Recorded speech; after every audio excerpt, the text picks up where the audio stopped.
It's funny. People think that if someone wants you to stay, they'll just come right out and say it. Please don't go, I can't lose you. But what if I told you that avoidants rarely use words at all? Instead, they send signals, sometimes so subtle you almost miss them, that reveal how desperate they are for you not to walk away. The irony is that the very people who push you away the hardest are often the ones fighting the most to keep you silently in their lives.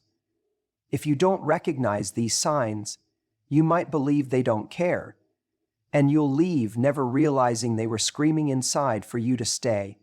Today, I'm going to show you exactly how avoidants beg you to stay, without ever uttering a single word, so you don't mistake their silence for indifference. It's easy to believe that if someone cares about us, they'll come right out and say it, that they'll be brave enough to admit, I want you in my life, I can't lose you. But avoidants don't work like that. Their entire way of surviving love and connection has been built around keeping their cards close to their chest. So instead of direct words, they use behaviors, subtle, almost invisible, to keep you near. One of the biggest signs you'll notice is that they start showing up in your space more often. It might begin with small, seemingly insignificant gestures. Maybe they text you out of nowhere with a meme, a song they think you'll like, or even just a casual, "Hey, how's your day?" It doesn't sound like a declaration of love, but it's a tether, a way to keep themselves in your world without fully stepping into their vulnerability. They might even pop up where they know you'll be, perhaps at mutual social events, or they find an excuse to run into you.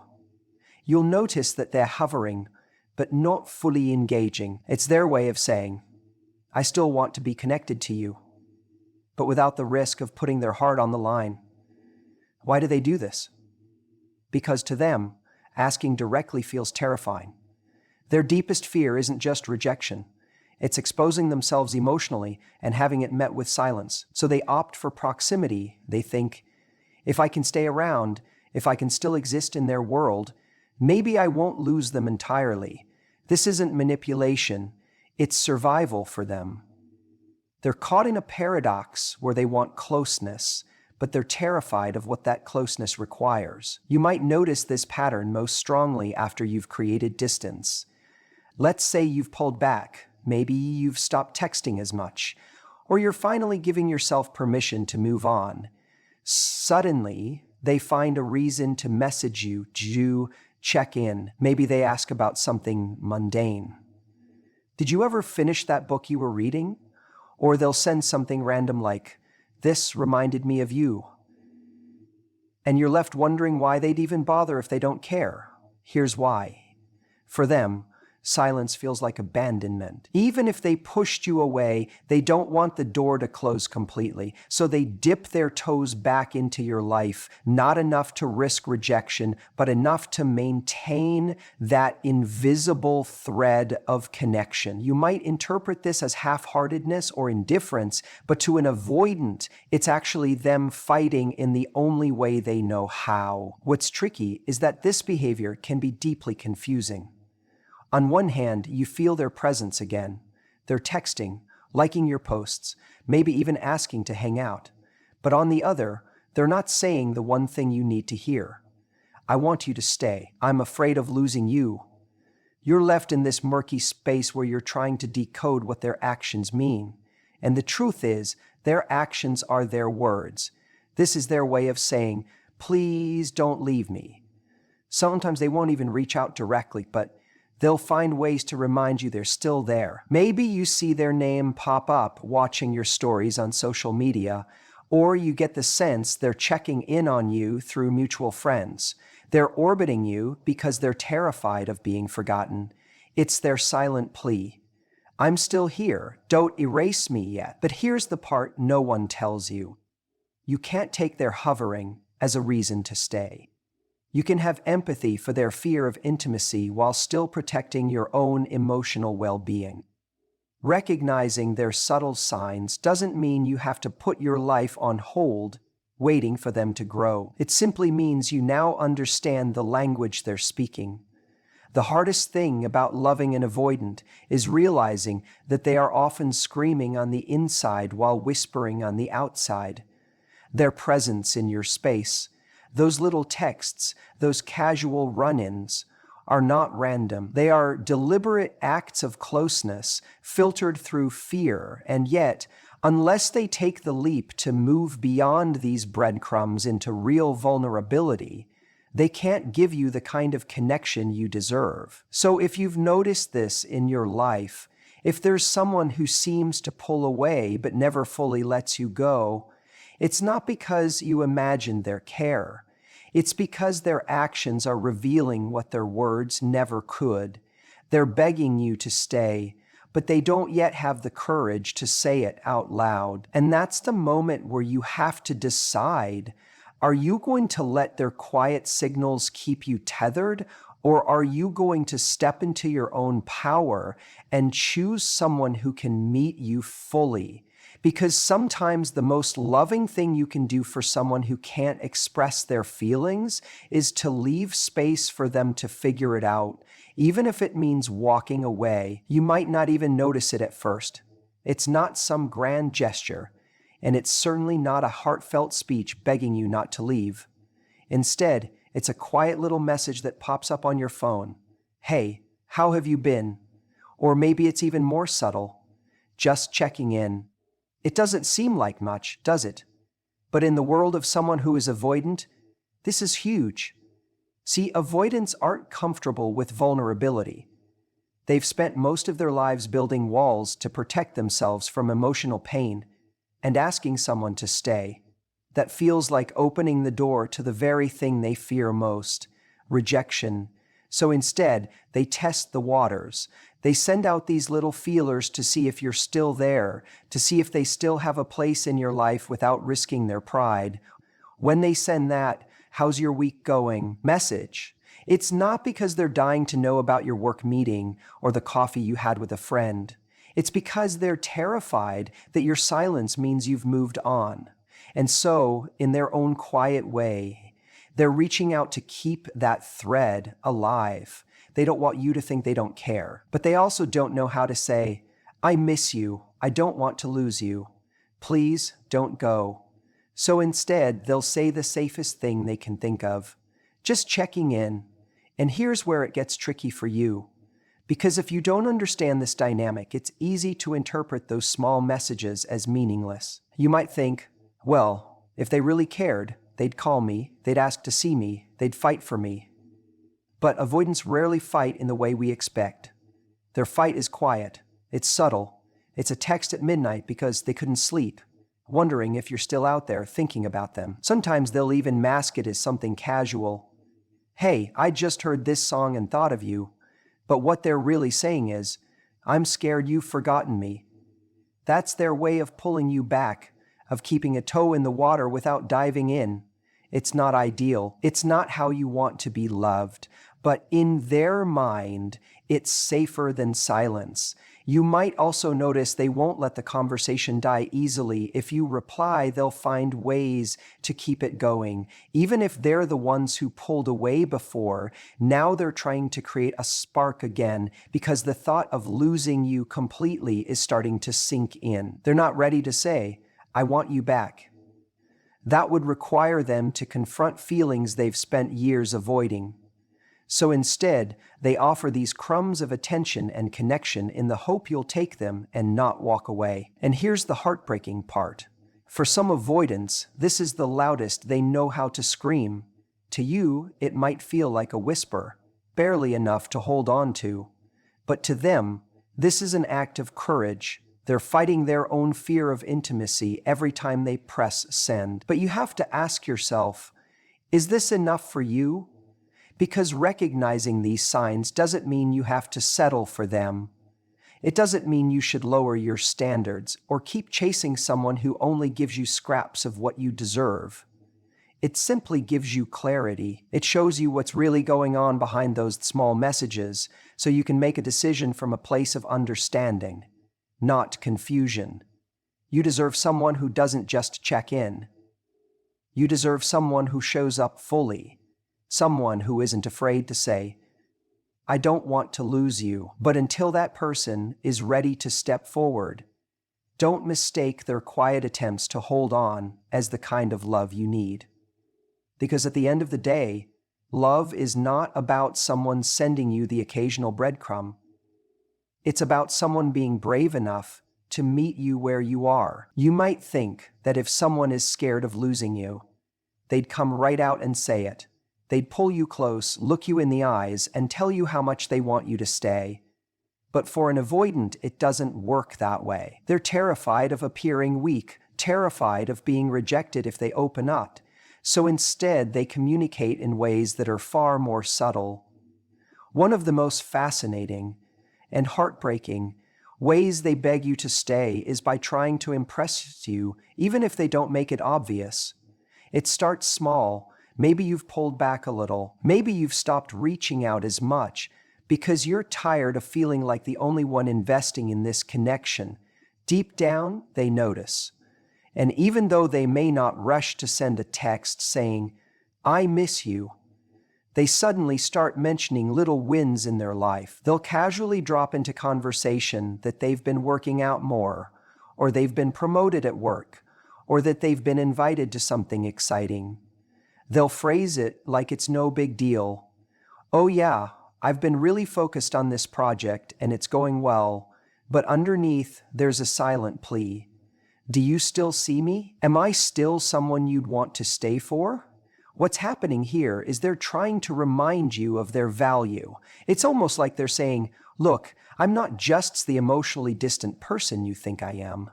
I can offer you something. I'm worth your attention." But because vulnerability terrifies them, they don't dare come out and ask, "Do you still care about me?" So instead, they posture, they perform. They want you to see them as strong, successful, desirable, anything but needy. And yet, this attempt to impress you isn't about arrogance. It's not about showing off for the sake of ego. It's fear. Fear that you've started to drift. Fear that you're seeing them as someone who doesn't deserve you. Fear that they've already lost you. That's why the effort comes through in these indirect ways.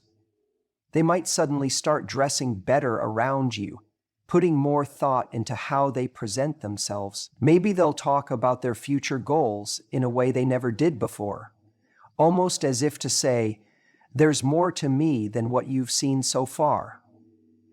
But here's what you have to understand. Even though these actions seem confident on the surface, they're driven by a deep insecurity. They're trying to win you over without ever having to put themselves in a position where you could reject them. Because for an avoidant, rejection isn't just painful, it's unbearable. To them, it confirms the belief they've been carrying for years, that if someone sees the real them, they'll leave, so they don't give you the real them. They give you the polished version, hoping it's enough to make you stay. You'll also notice this attempt to impress often happens when they sense you're slipping away. It's not always conscious, but they pick up on your energy shifting. Maybe you've started posting photos looking happy and confident. Maybe you've stopped chasing them for answers. Maybe you've pulled your heart back just enough for them to feel the space between you. That space is terrifying to them, even if they don't admit it. So they scramble to close it in the only way they know how, by showing you that they're still worthy of your love. But here's the catch. As much as these gestures might make you feel seen for a moment, they're not enough on their own. Because while they're trying to impress you, they're still not being real with you. They're not giving you the emotional intimacy you need to feel safe in the relationship. And unless they're willing to take that risk, to drop the performance and let you see the vulnerable parts of them, this cycle will keep repeating. They'll keep pulling away when things get too close, then trying to lure you back with breadcrumbs of attention when they feel you slipping through their fingers.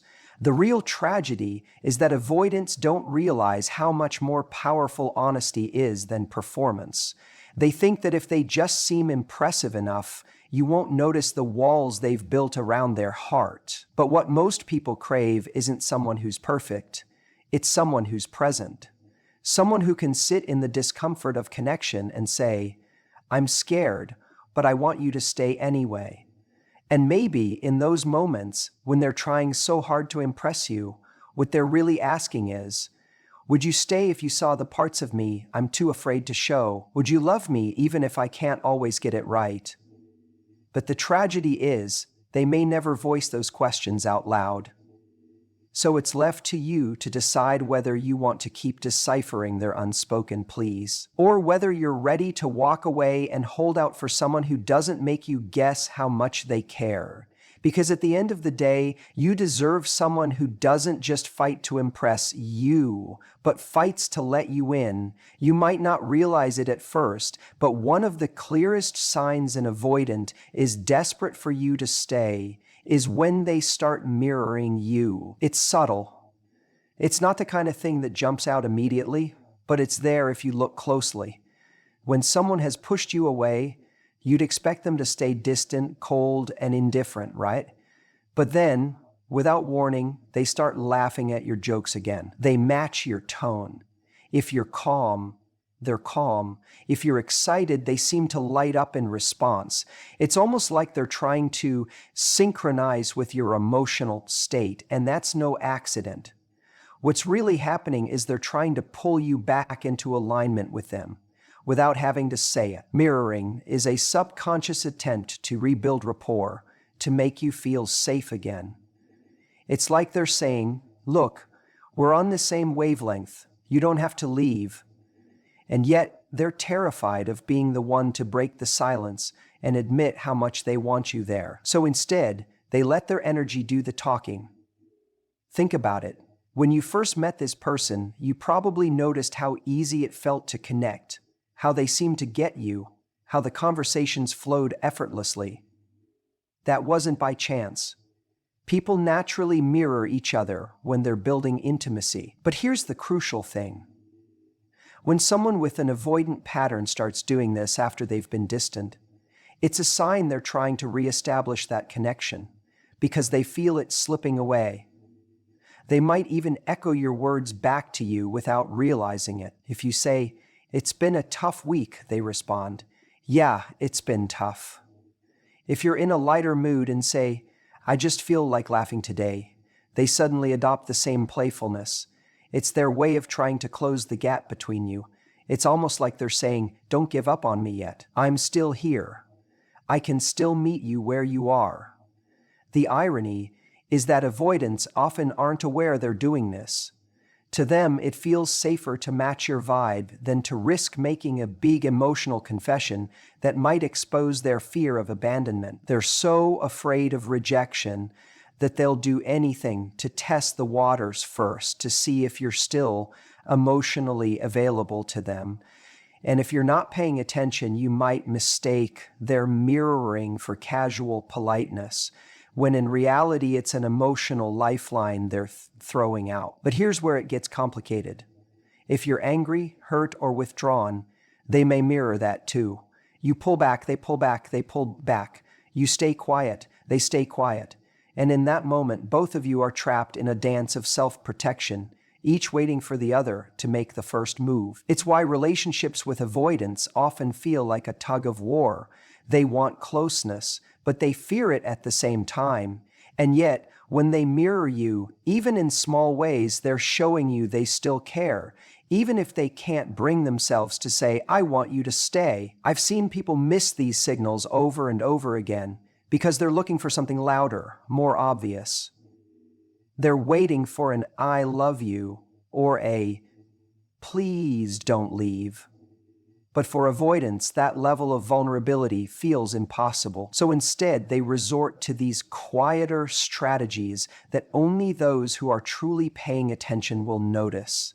And once you do notice it, it changes everything. You stop seeing their silence as indifference. You stop seeing their distance as proof they don't care. You begin to understand that, in their own way, they're fighting for you. Not in the bold, sweeping gestures we see in movies, but in the small, careful ways they know how, by aligning with you, by trying to draw you back in without scaring themselves in the process. And here's the crucial moment. You have to decide what that means for you. Do you meet them where they are, gently encouraging them to step closer? Or do you hold your ground and wait for them to rise to the occasion fully? That's your choice. But don't mistake their mirroring for nothing. It's their way of saying, I'm not ready to let you go. Even if they'll never find the courage to say it out loud, because sometimes the loudest cries for you to stay aren't words at all. They're the quiet moments when someone's heart is screaming and their body is doing everything it can to keep you close. It's strange, isn't it? You spend so much time believing that this person doesn't care, that they've emotionally checked out, that they're already halfway out the door. But then, just when you start to pull back, just when you finally begin to find your strength and distance yourself, you notice something shift. It's subtle at first. They ask more questions than usual. Their tone changes. Maybe they even make a passing comment about someone else you've been spending time with, as though they're trying to figure out if they're being replaced. That's the thing about avoidance. They're masters of emotional suppression, but they're not immune to the panic that hits when they realize you might actually be slipping away. You see, when someone who's avoidant starts to sense that your energy is no longer fixed on them, it activates a part of them they've been trying so hard to keep hidden. That part that desperately wants to hold on. It won't always come out in a direct way. They're too guarded for that. But it leaks out in little moments of jealousy, in flashes of reactivity that seem out of character. Suddenly, they're commenting on your plans.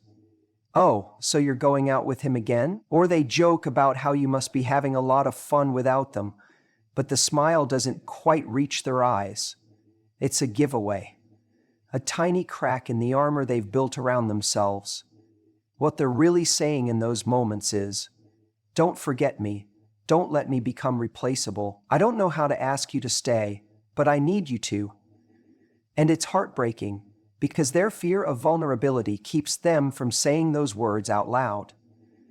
Instead, they express it through resistance or irritation, hoping you'll decode the real message hidden underneath. This is why you have to look deeper than the surface. If you only listen to their words, you might think they're annoyed with you, that they don't care what you do or who you're with. But if you pay attention to their behavior, you'll see it's not indifference. It's fear that they've already lost you. Fear that they'll wake up one day and you'll be gone for good. The challenge for you is this: not to get pulled into their emotional chaos, because the moment you start over, explaining yourself or trying to reassure them every time they act out, you lose your balance. Their unspoken fear becomes your responsibility to manage, and that dynamic never leads to a healthy relationship. The truth is, they're showing you that they care in the only way they know how. It may not be perfect, it may not even be healthy, but in their world, jealousy is a desperate signal that they want to keep you close, even if their pride won't let them admit it. You have to decide what to do with that information. Do you stay and try to build a bridge to someone who hasn't yet learned how to love out loud? Or do you walk away, knowing that you deserve someone who doesn't wait until they're afraid to lose you to show up? Whatever you choose, remember this. Their jealousy isn't proof of love, it's proof of fear. And unless they're willing to face that fear and grow past it, the cycle will keep repeating itself. Don't let their unspoken desperation keep you stuck in a relationship where your emotional needs aren't being met. You are not responsible for teaching someone how to hold on to you. If they want you in their life, they have to be brave enough to say it. Not just show it in fleeting, reactive moments when they're scared of losing you. Because the truth is, if they really want you to stay, it shouldn't take you leaving for them to finally realize what you mean to them. And here's the part that so many people overlook. The moment where an avoidant is silently begging you to stay, even as their words and actions seem contradictory. They leave emotional doors slightly open. You see, avoidants aren't great at direct vulnerability. To say, please don't leave me, feels like standing naked in a storm to them. So instead, they drop breadcrumbs, small, almost careless comments like, maybe we'll go there someday, or if you're still around, we'll figure that out together. They don't come out and say, I want a future with you, but those little hints are their way of keeping hope alive, keeping a foot in the door so it doesn't slam shut forever. These moments are subtle. You might hear them in passing and not even realize the weight behind them. But to an avoidant, those tiny comments are huge. It's like a tiny crack in the armor they've built so carefully, a moment where their fear of losing you briefly outweighs their fear of closeness. And if you're not attuned to it, you'll assume they're just being casual. You'll think, oh, they're not serious. They're just making conversation. But those moments aren't casual at all. They're calculated in a way even they might not fully understand. And here's what's really happening underneath. Avoidants fear rejection so deeply that they rarely go all in. Instead, they test the waters. They want to see if you're still emotionally invested. They're hoping that by leaving these emotional doors cracked open, you'll take the hint and keep showing up. They're hoping you won't walk away and confirm their biggest fear. That when they finally allowed themselves to care, even a little, you'd leave anyway. But this is where it gets complicated, because to you, those comments might not feel like enough. You're craving certainty. You want to know where you stand. And so often, in that frustration, people slam the door shut themselves.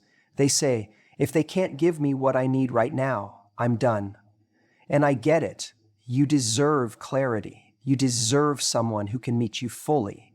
But I want you to recognize what's really happening before you make that choice.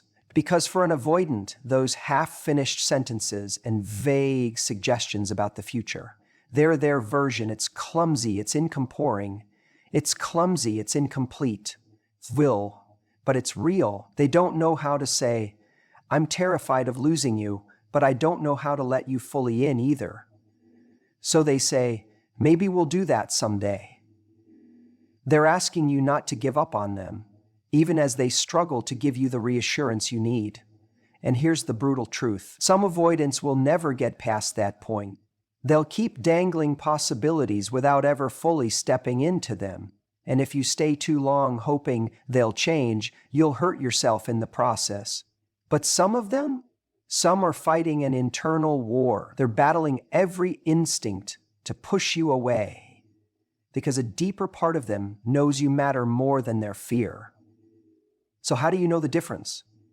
Pay attention to consistency.